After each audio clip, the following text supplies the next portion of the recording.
Hey, good afternoon, everybody, and welcome to the Dan Wickline Show. I am your host, Varen the Unbelievable. And remember, unbelievable doesn't mean bomb-proof.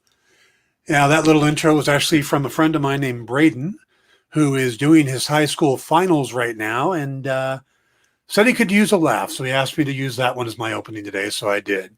If you're curious who the hell Varen the Unbelievable is, take a look at the 1958 or released here in the 60s kaiju movie.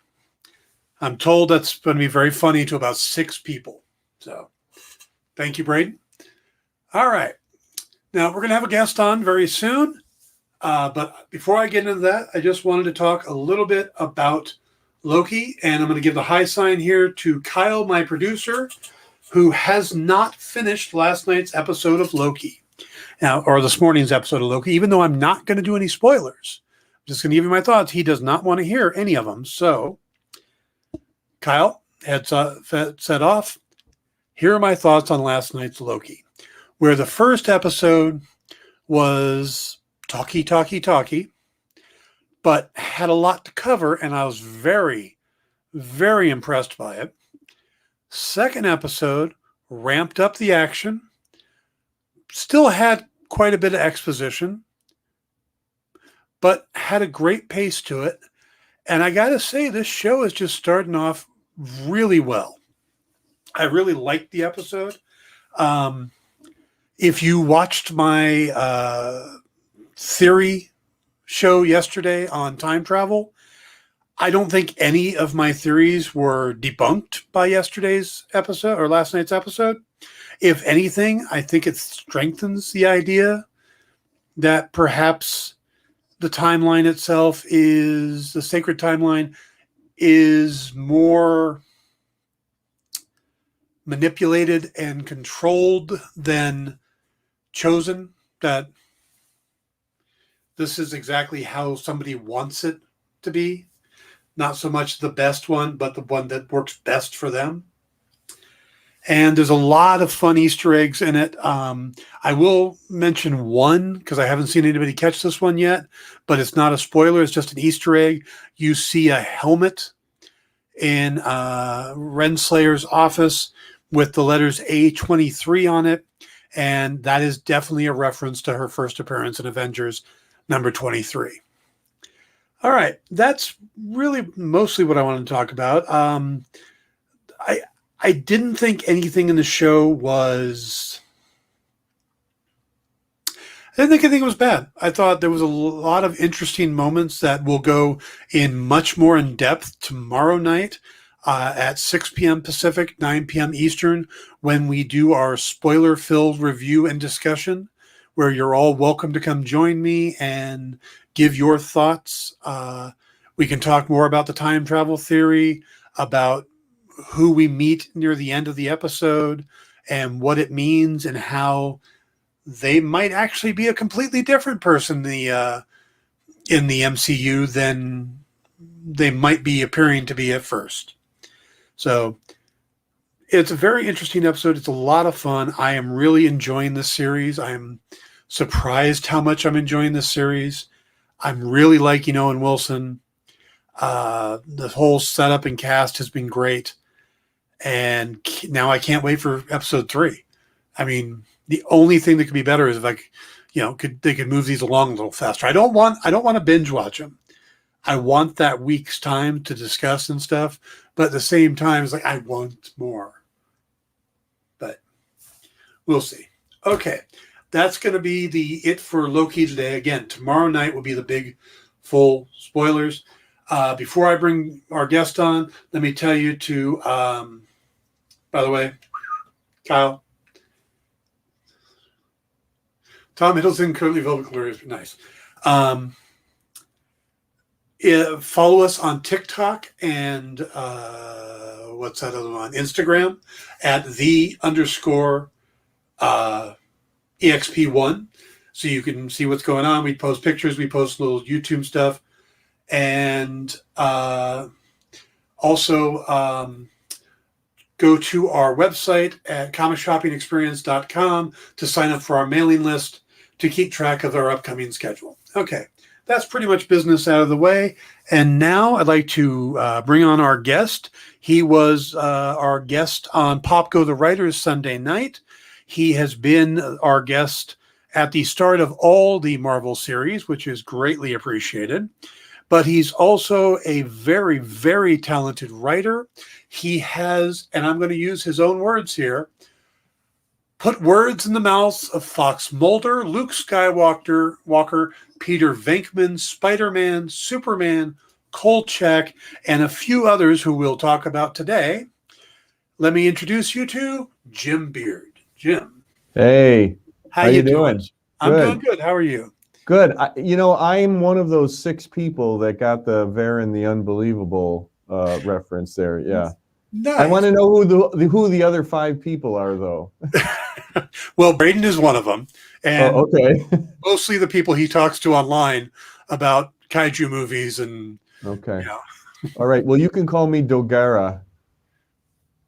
Right. Which is better than being called Gappa. Gappa's just not a very good name anyway, but no, it isn't really. Yep. Now you are technically our first in-store guest, or in-studio guest. Oh, at least for my show. Even though it's not my studio, you're in Kyle's studio. Right. Yeah. So on the other side of the country, right? Yeah. Did he at least provide snacks or anything? I mean, how could a host is Kyle? No, that's okay.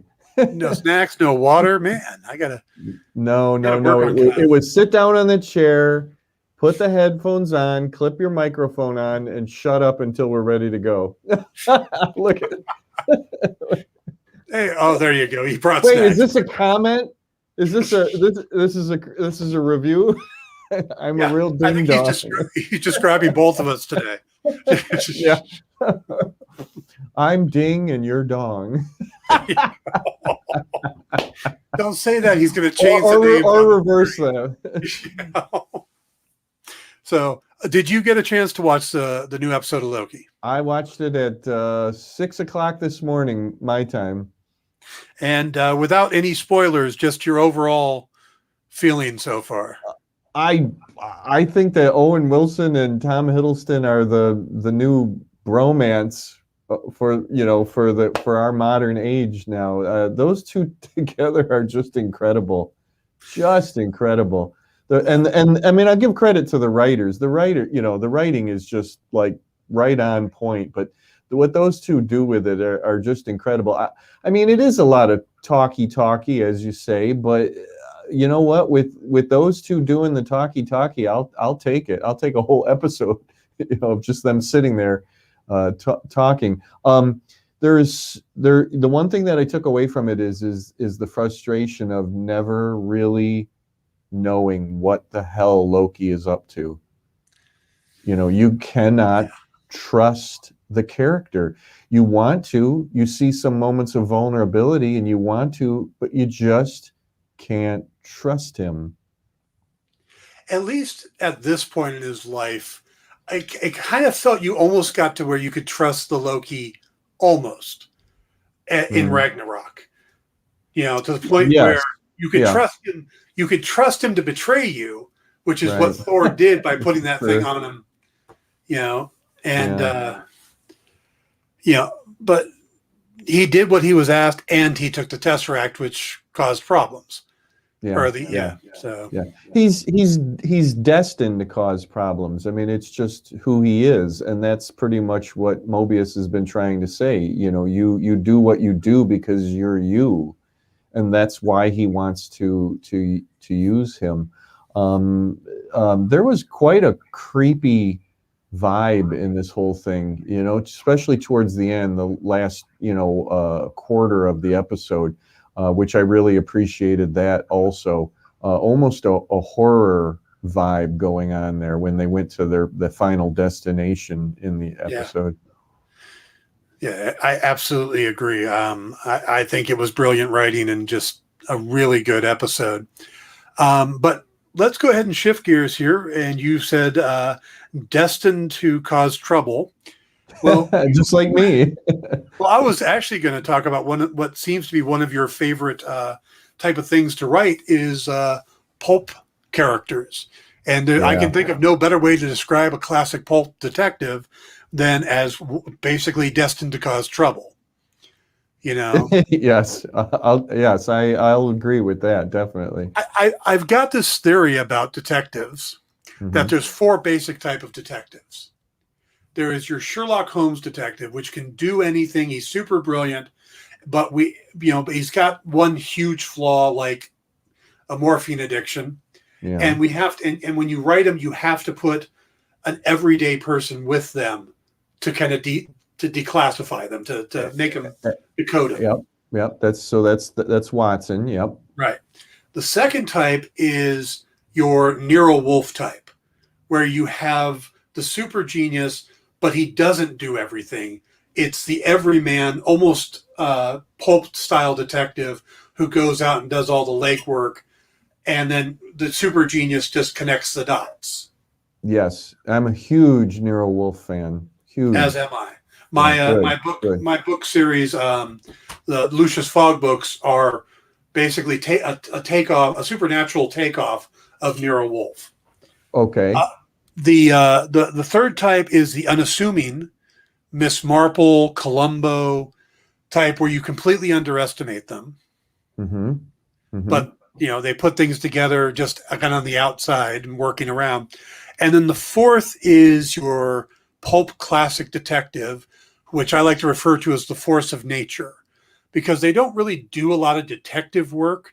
They really just keep pounding their heads against walls until things shake loose. And that's usually how it works out. That would be the noir detective then. Yeah. So you're talking about like Sam Spade, that sort of thing. They get beat up a lot. Yes. Yeah. They get beat up an awful lot. They have nothing but problems with authority. And but they always get the women. The interesting thing about all of that, and I totally agree with you all, that my favorite kind of detective is the occult detective, which is a subgenre usually of the Sherlock Holmes type, or at least that's where it came from. Right. But there is now occult detectives that fall into those different categories that you describe. So like Kolchak is the one that you underestimate. He seems like a real boob. But he gets his work done. He gets the job done. Somehow. Ghostbusters are another example of just everymen. But they they do what they do and they get it done. My favorite is Karnacki, and Karnacki is just basically a Sherlock Holmes type. I mean, that's where it came from. It's Sherlock Holmes, but he goes after occult, supernatural things. Actually, I think all of the types have all had their occult version, because you mentioned Kolchak as the unassuming. Like I said, my Lucius Fogg is kind of the Nero Wolfe version of an occult detective. Okay. But Harry Dresden from the Dresden Files is your classic Sam Spade type. Yes. But is a sorcerer and deals with all that. So my own Sergeant Janus character is from the Sherlock Holmes mold, where he's very smart and he goes out and he takes care of things on his own. He doesn't have a leg man. He doesn't really have a Watson either. Mm-hmm. Does he have a flaw? That's interesting. Yes, he does, and that kind of came out in the last two books of his flaws, and I won't ruin it for people. But yes, there are some there, because I wouldn't want to necessarily write a character that was just perfect. You know, I don't think that would be very interesting. But yes, there is some flaws in Janice, although they're not obvious at first. Yeah, I think the humanizing flaws is the key to the Sherlock Holmes type. Otherwise, they're not relatable in any way. You know, but Holmes's inability to deal with boredom and his morphine addiction humanizes him. Yeah. Just like Monk was humanized by his, although Monk is more of an unassuming detective. You say Monk, and my brain goes to Doc Savage. I know what you're referring to now, but Yeah. Oh, Monk Mayfair, sure. Yeah, but no. Okay, I get it. Yeah. Doc Savage is actually a more or less perfect, character. Not necessarily considered a detective, but he does detect things. Yeah, and that might also be part of the big difference between DC and Marvel characters, at least in the beginning when Stan Lee came along. Yeah. Is that Superman and Batman and Wonder Woman were all, I mean, they came from tragedy, but they all were relatively perfect. They were rich, they had these great jobs, and Absolutely. where the Fantastic Four came along and they had flaws, and Spider-Man had these humanizing flaws. And that's a good point, because what happened was when DC finally woke up and realized that Marvel was taking over and catching up to them and surpassing them, they started to try to give all of their characters flaws and problems and real life things, and it came off as being very artificial because they didn't have them to begin with. They did not, like Spider-Man, who had his problems right from the very beginning, and Iron Man and the rest of them. So that kind of, in a way, backfired on them back in the 60s when they realized that Marvel wasn't just a flash in the pan. Yeah. Well, it also seems like maybe Stan looked at who they were as people before they were as characters, where it seems like Jerry Siegel and Schuster and Bob Kane and stuff and Bill Finger created the hero, and then the real identity was an afterthought, or the alter ego was the afterthought.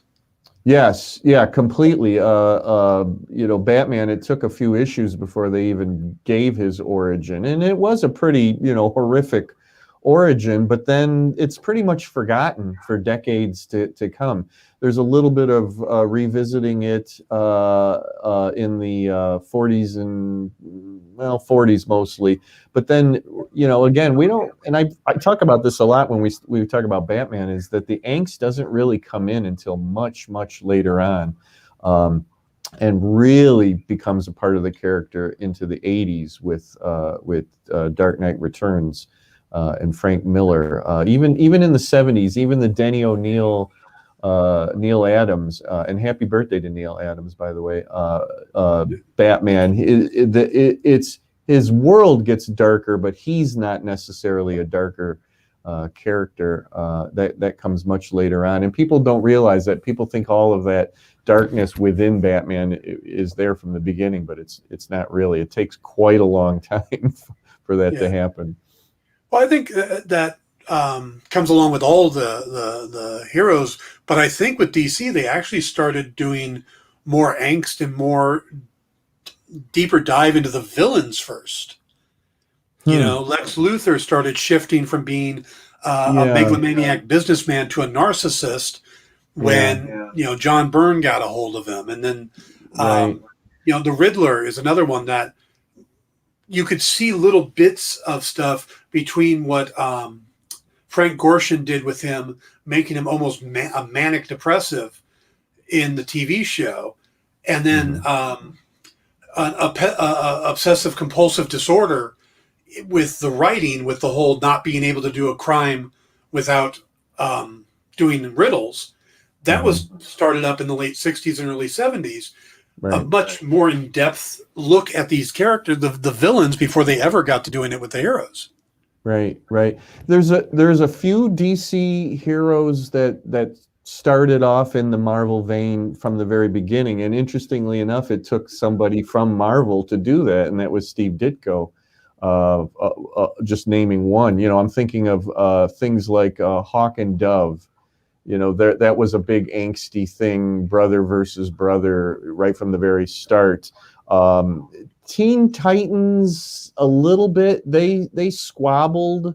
It took them a little tiny bit, but kind of from the get-go, that group of characters began to have a lot of infighting and poking, prodding each other, kind of from the very beginning. So it's interesting. It took these other creators to come in and do that, but yeah, it took a while with their main heroes.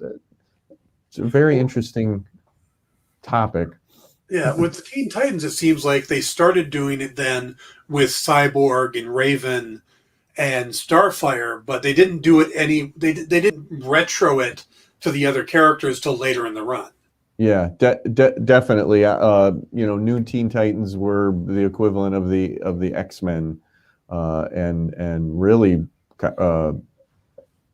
rivaled or exceeded the X-Men in popularity at one point. Everybody kind of forgets that now, how popular that book was, New Teen Titans, at the time. And DC unfortunately has never been able to recapture that again. Whereas X-Men, once it really hit with the new X-Men, it just has never looked back as far as popularity, but they have never been able to capture that again with New Teen Titans. But for one shining moment, they were on top with that book.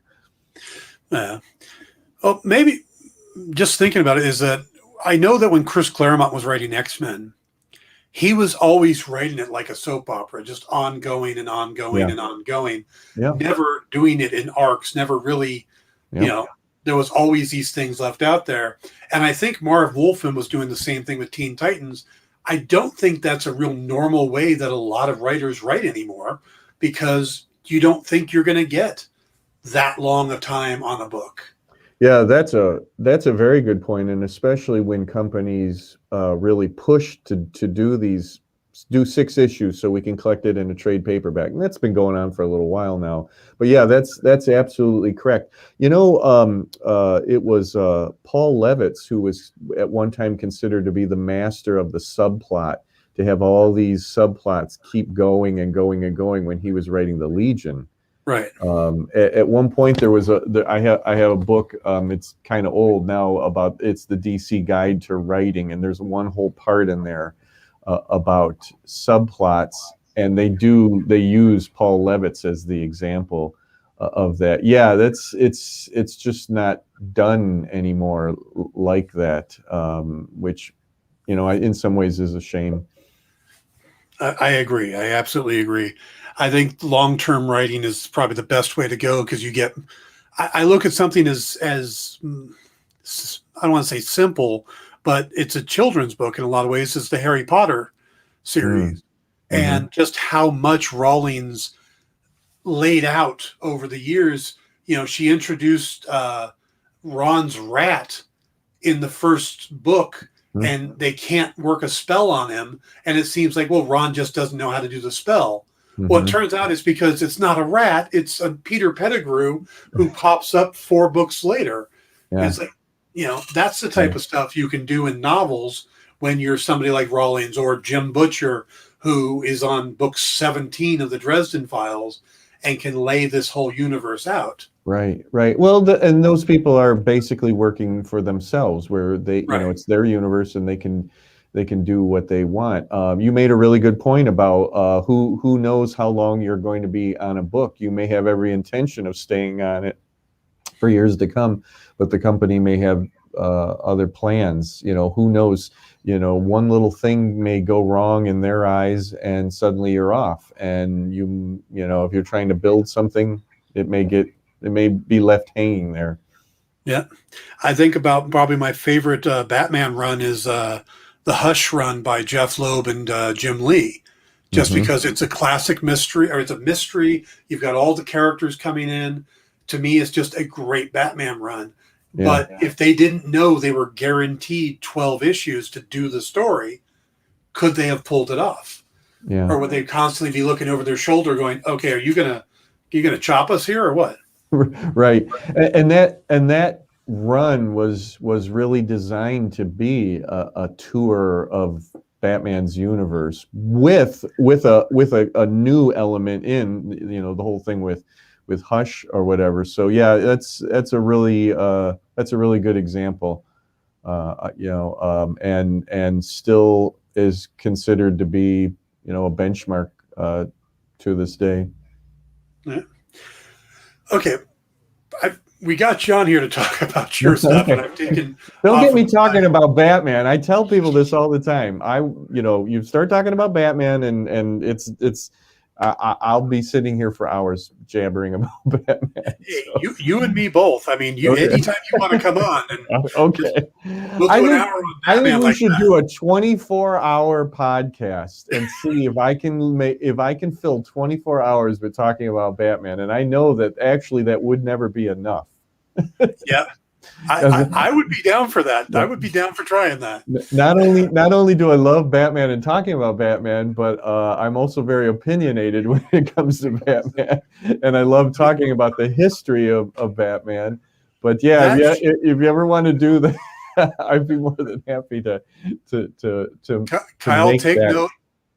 That should be our free comic book day event.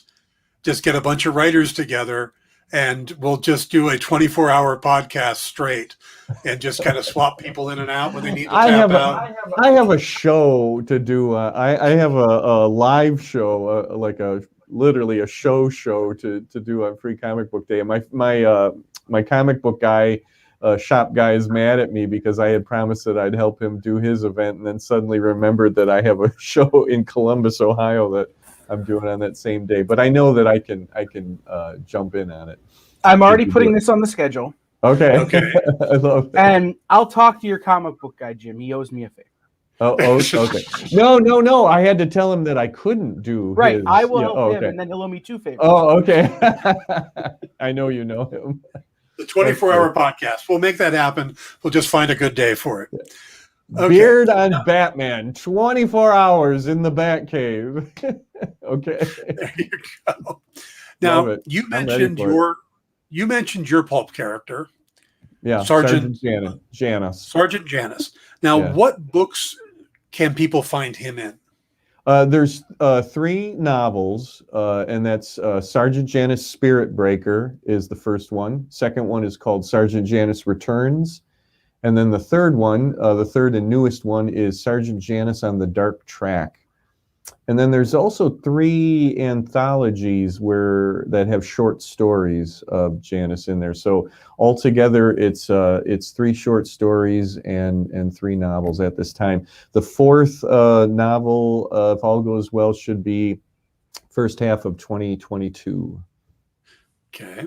Now, give me a little idea about Sergeant Janus and what time zone, what era is this in? Yeah, he's in what I would call late Edwardian, so the early 20s is when he runs around, and it's in a very nebulous world that he runs around in, as far as I never say if it's North America or England. And there's things that go on and I love this because I've had people say it to me, like, I think I got it. They're in England, and then the next a section of the book, they'll say, no, wait a minute, that has to be America that he's in.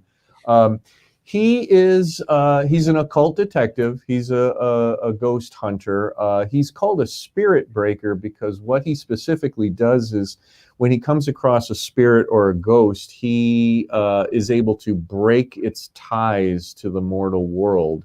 For whatever reason, these spirits are tied down. They can't go on to their reward or punishment, their great reward or great punishment, until he severs those ties and breaks them. And in doing so, he's helping out mortals who are being vexed by these spirits. The twist is, and I stumbled upon this, and I had to go around and ask other writers and people knowledgeable if it was something that I came up with or that I stole from somewhere. And it turned out that nobody could think of anybody else doing this. But the first book is actually 8 chapters or 8 stories, and each one is first person from a different person. And what they are is clients.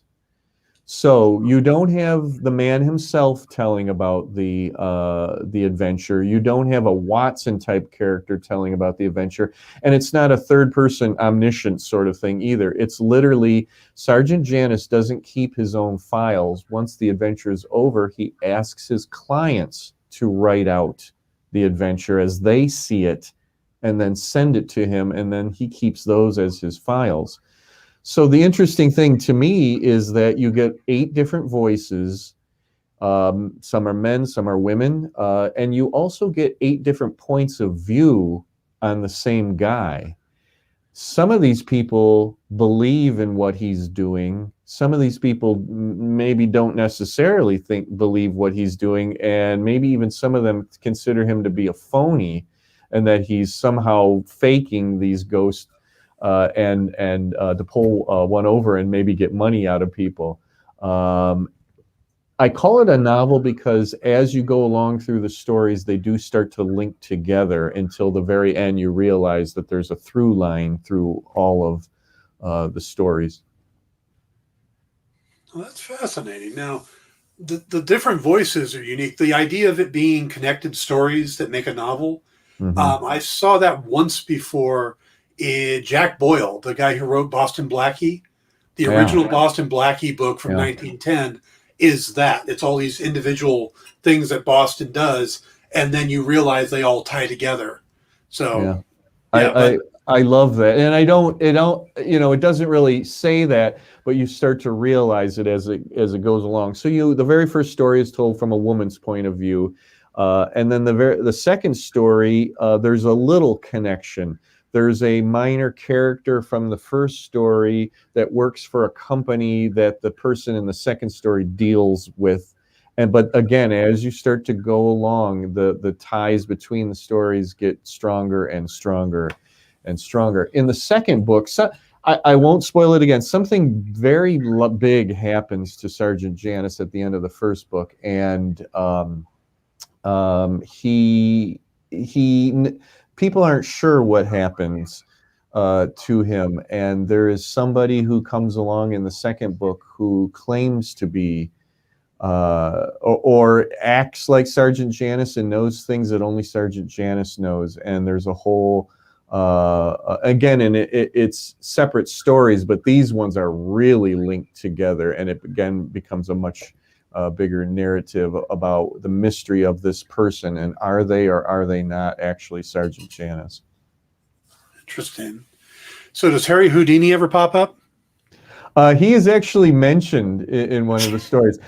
Weirdly enough, I'm not the biggest fan of taking real world people and having them show up as characters in fiction. I don't know what it is, but I've never really been a fan of that. I think a lot of times it's because it can become too winky, like look at how cool this is. And it's funny because one of my most favorite series of books, which is the Mary Russell novels by Laurie King, the Sherlock Holmes and Mary Russell novels, she constantly has real world people in those novels. But I actually have Houdini mentioned in one of the stories, and I had considered doing a much bigger story of Houdini meeting Sergeant Janus, because I'm just one of the biggest Harry Houdini fans ever. But I actually I'm in an anthology of Harry Houdini stories where we took his larger-than-life personality that he created for the movies that he was in and wrote new stories with it. It's Houdini as an adventurer. And when I went into that, the publisher asked me to set my story in London at the Lyceum Theatre, and he said, please use Bram Stoker as a character. So of the things that I hate, one of the things that I dislike or hate in fiction, and here I am. So I have Harry Houdini in an adventure with Bram Stoker in it, but it was fun and I enjoyed it. But it's not something I would do all the time. I just figured because that was Houdini's era, and Houdini's thing was disproving. Yeah. So, all right, we're going to need to take a break. Oh, sorry. What? We're going to need to take a quick break. Oh, okay. Commercial. But we will be right back to continue with Jim Beard and talking about Sergeant Janus and a couple other books he's got coming up. So be right back.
Hey, welcome back, everybody. We are talking with author Jim Beard about his work, and we've got two other books of yours we want to get to today.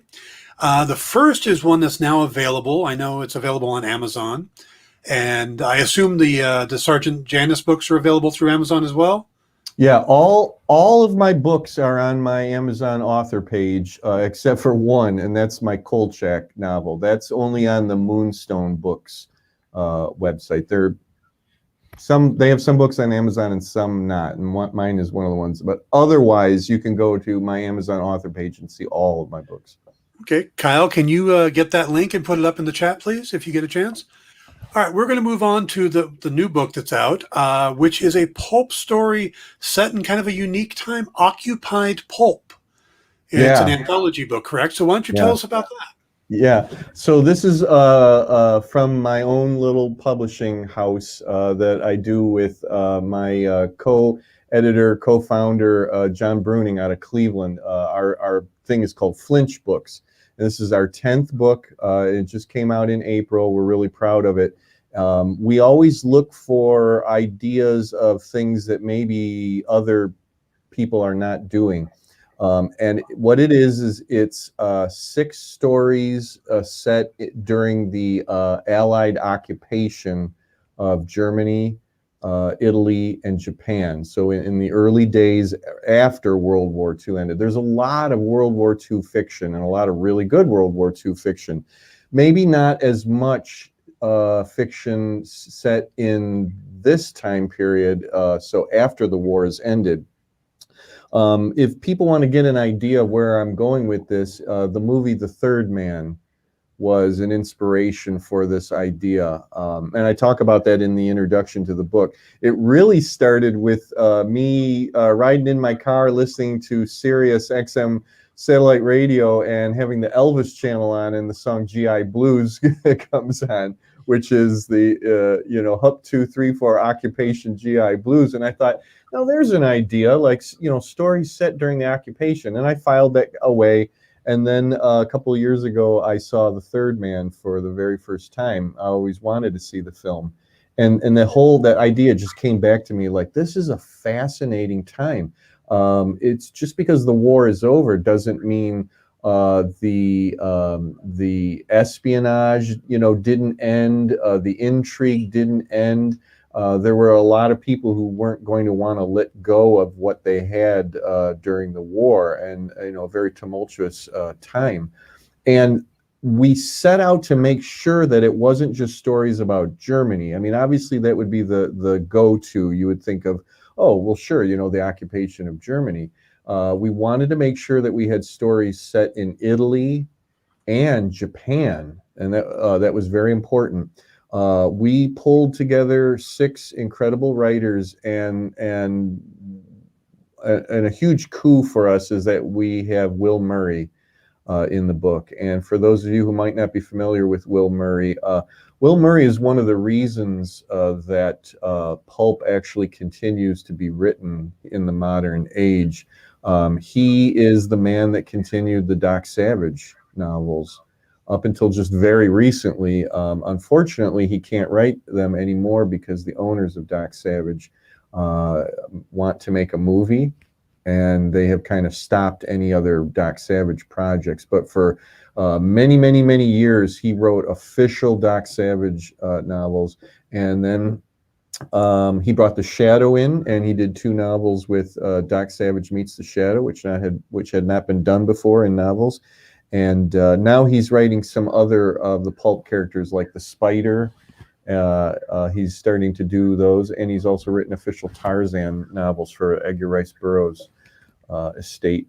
But I know him. I've known him for a while, and I asked him to give us an original occupation era story, and so he kicks off the whole volume. But all the writers are great in it. We're really, really proud of that. We have an incredible cover for it by Adam Shaw, and it's called Occupied Pulp. And it's right when you go to my Amazon author page. It's like the first book right on there.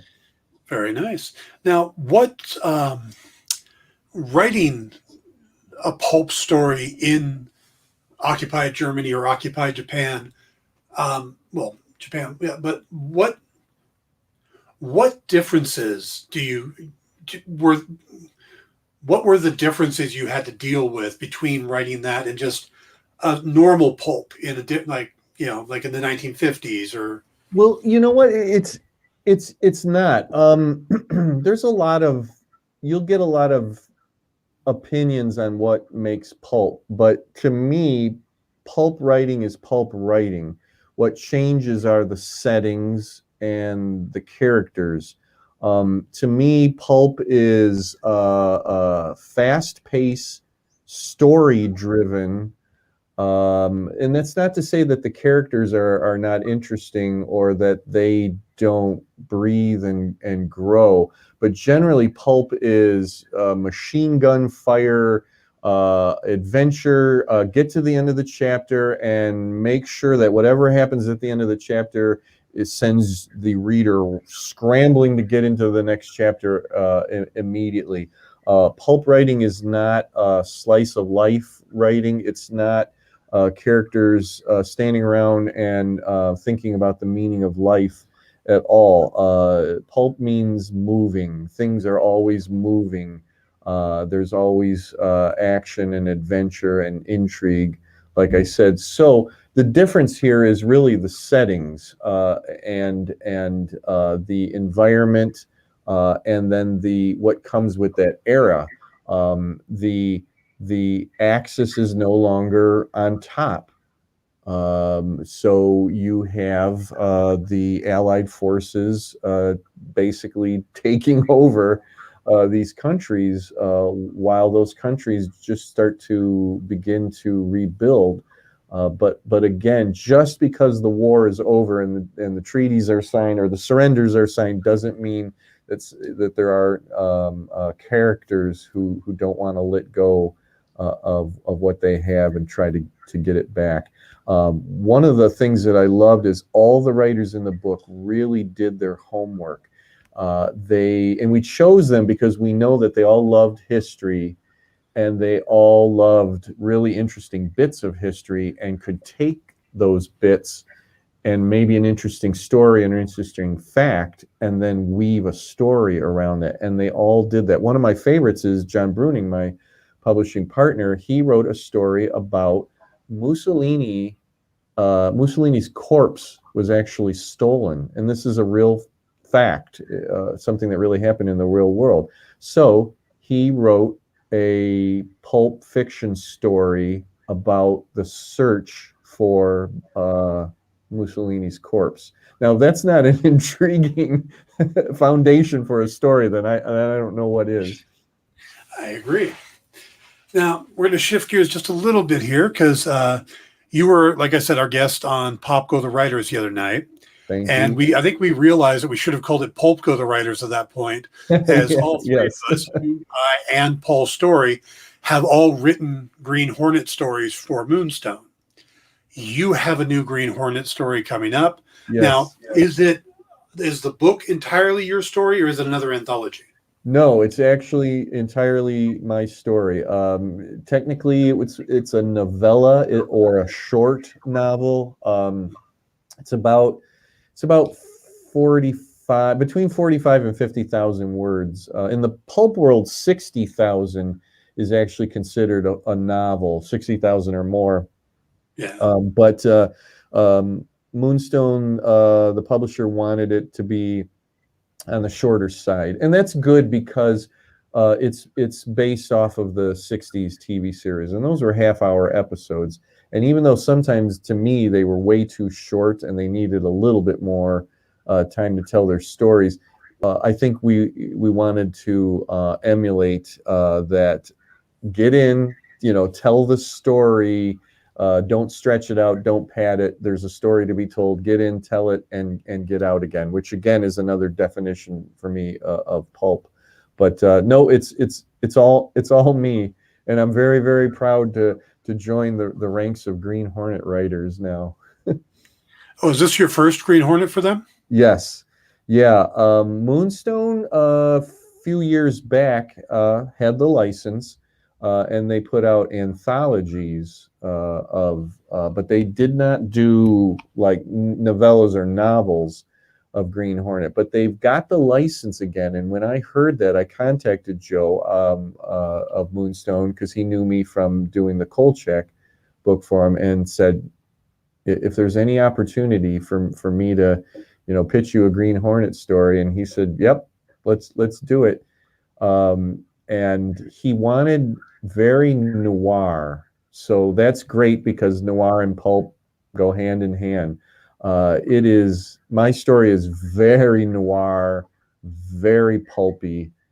So anybody who loves that, and then also loves the character of the Green Hornet, I think they're going to enjoy this book. Now, I know how I did it, but I want to know, how do you approach writing a character and coming up with a story for a character with as much history as the Green Hornet has? I mean, from the old radio programs where he was created, the ties to the Lone Ranger, all the way up through the TV show and all the stuff that's been done. How do you find a unique approach to telling a story about the character? It ain't easy because the Green Hornet is not a one-note character, but if you get into a rut, you can have a lot of very similar stories, crime stories. As probably most everybody knows, the Green Hornet acts like a criminal. He's not. He's a hero, but that's what he does, is that he infiltrates the underground, posing as a criminal himself, which is a really, really interesting concept to begin with. But even in the 60s TV series, and it's not even really what would have been considered a full season of episodes even at that time, there was a lot of repeat as far as the the storylines. You know, he goes up against some criminal and has a little bit of trouble, and then beats him in the end. I came at it with wanting to create another main character that in some ways is the mirror image of the Hornet. And the story is more about this new character than the Green Hornet. And hopefully that didn't scare anybody off. But what's going on is that the story is mostly from this new character's point of view. So he goes through the story believing the lie, which is that the Hornet is a criminal. Yeah. He himself is leading a double life, not realizing that the Hornet is also leading a double life. Most everybody who's going to read the novel is going to know that. So I think it's interesting that the reader knows what's going on with the Green Hornet, but the main character, the one that we're following, doesn't know. Yeah. And then things begin to happen. I also really wanted to use Casey, the character of Britt Reed's secretary, Lenore Case. Number one, I love Wendy Wagner, the actress who portrayed her in this TV series, and really, really wanted to use her. And so the story is, she's very, very big and important in the story. I wanted to really expand upon her. I just recently did a podcast with John S. Drew where we went through every episode of the 60s TV series and talked about it. And the one thing that we kept saying over and over again is that when you get a little bit of the side characters like Scanlon, the DA, Casey, and Mike Axford, you get a little bit of them in that, but you always seem to want more. And there just wasn't enough time in those episodes. Again, they're only half-hour episodes to really give you more. When you got more of Casey, it was some really cool stuff, and you really wanted to have more of her. So that was one of my key things that I wanted to cover. You would have been good for one of the anthologies. They were all about writing it from the supporting character's point of view. Yeah.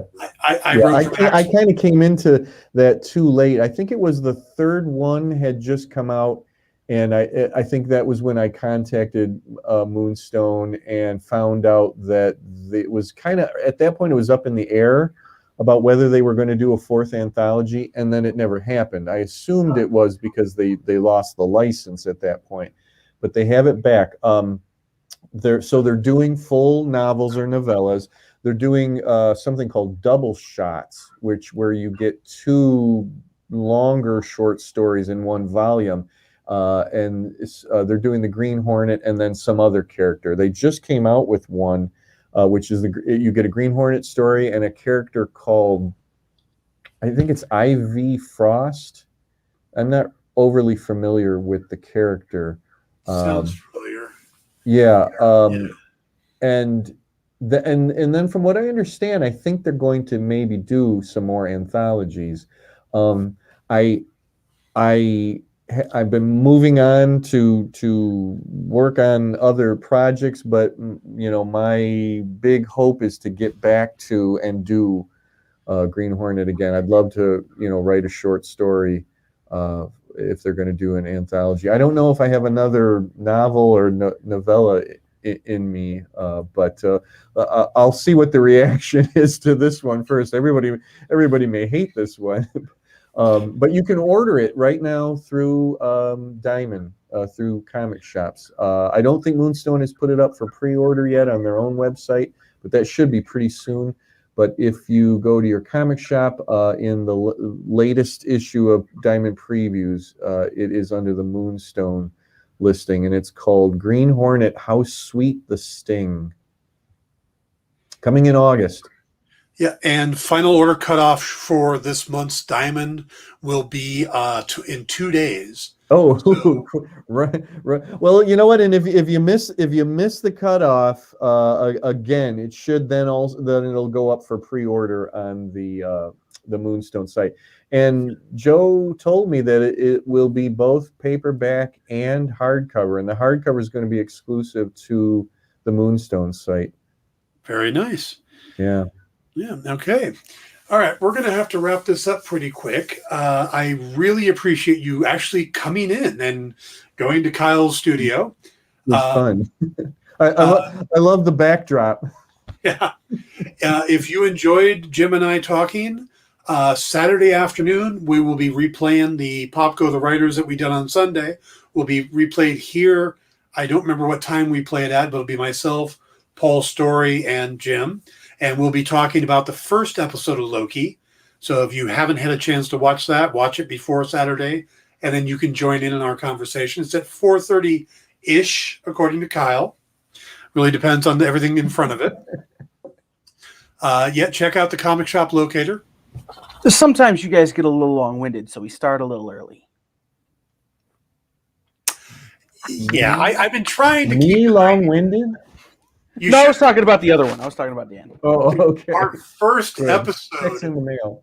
Our first episode of Pop with Jim went almost 3 hours. Oh, mea culpa. Mea culpa.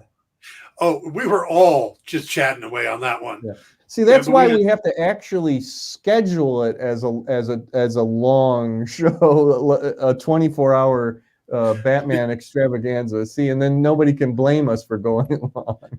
No, I love that idea, and I am all in for doing a 24-hour Batman conversation. Go through the decades of Batman, all 88 of them. Starting with Papa Spank. Yep. No, wait, that's Superman. No, that was Batman. Batman talking to Catwoman. Be good or Papa Spank. Oh, you're right. Why did I feel like Superman said that? But you're right. I'm sorry. No, Batman. Well, what the hell do I know? Well, you know a lot, Jim, and I appreciate you. Superman said it tickles. Yes. So I appreciate you coming on and coming in. I appreciate you having me on. Yep, and if we don't talk before then, it'll be nice to see you again on the first episode of What If when that comes out. Oh yes, I'm looking forward to that. Yep. So, all right, guys, thank you for joining us. Remember to to follow us on TikTok and Instagram at the_EXP1. Also, the comicshoplocator.com if you don't know where your local comic shop is, so you can order Jim's book, The Green Hornet. How sweet the sting. How sweet the sting. There you go. Get in your final order cutoffs, by the way. If there's a book you want, make sure you put in your order by the 18th. That's when they need their orders by. So thank you all for joining us. I am just about to hit my time, so thank you, Kyle, for running the board. Thank you, everybody, for coming. Jim, have a great evening. We'll talk soon. Good night, everybody.